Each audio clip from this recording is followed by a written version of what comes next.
जय श्रीमन नारायण। श्रावण मास के शुक्ल पक्ष की एकादशी अर्थात पुत्रदा एकादशी व्रत की कथा इस प्रकार है। श्री कृष्ण बोले, हे युधिष्ठिर, श्रावण मास के शुक्ल पक्ष की एकादशी का नाम पवित्रा है। यह पुत्र की इच्छा पूर्ण करने वाली है। इस कारण इसका नाम पुत्रदा भी प्रसिद्ध है।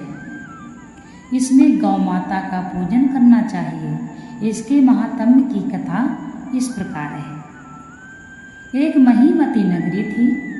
उसमें महीजित नाम का राजा राज्य करता था। बड़ा धर्मात्मा था, परंतु पुत्रहीन था। उपाय बहुत किए, परंतु सब व्यर्थ गए। दिल का कांटा ना निकल सका। राजा को शोकायुक्त देखकर मंत्रियों को दुख हुआ और वह लोमस ऋषि की शरण में गए। दंडवत प्रणाम कर विनय करने लगे, हमारे राजा के यहाँ पुत्र नहीं है। बेचारा शोक भवन में पड़ा है। आप कृपा करके कोई उपाय बताइए जिससे उसके घर कुल दीपक का प्रकाश हो जाए।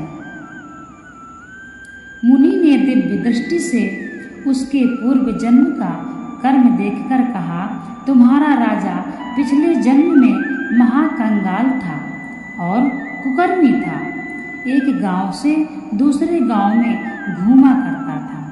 एक दिन घूमते घूमते उसे कहीं जल न मिला और न अन्न मिला। दूसरे दिन एक सरोवर मिला। वहाँ एक प्यासी गौ जल पीने को आई। उसने लाठी मारकर भगा दिया। उस महापाप से तुम्हारा राजा निसंतान हुआ है और जिस दिन वह भूखा प्यासा रहा, रात्रि को चलते चलते जागरण भी हो गया।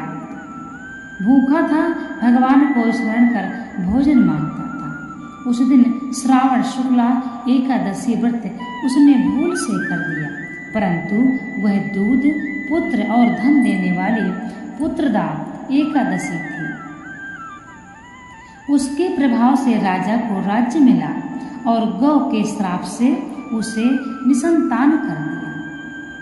यदि आप लोग प्रजा सहित श्रावण शुक्ला एकादशी का विधि सहित व्रत करो और फल अपने राजा को प्रदान करो तो निश्चय उसके घर पुत्र होगा।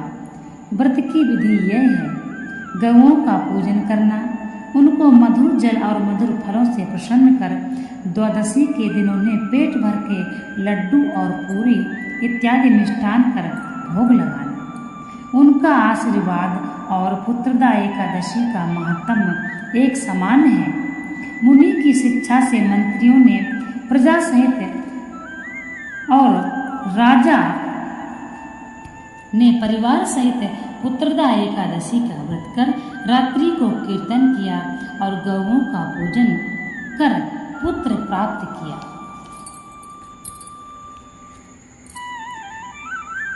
इसलिए जो व्यक्ति पुत्रदा एकादशी का व्रत करता है उसे निश्चय ही उत्तम पुत्र की प्राप्ति होती है।